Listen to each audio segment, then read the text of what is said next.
sono Capocchi Giuseppe, sono nipote della signora Maria Capocchi, che è la signora che ha destinato, diciamo, questa somma negli anni, nei prossimi anni, per gli studenti più meritevoli della scuola media di Via Castagnaro, specificatamente per i ragazzi che negli arco dei 3 anni si sono comportati nel miglior modo possibile studiando.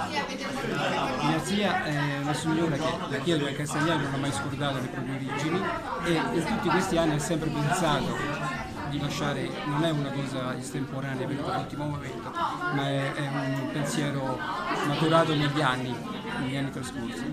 Già da 20 anni ho pensato di lasciare questa eredità alla scuola media per gli studenti meritevoli e quindi non sono altro che il legale testamentario per poter dare poi soddisfazione a questa ragazza. Sono molto felice di poterlo fare e quindi da oggi, che è la prima volta, per i prossimi 15 anni avremo questa.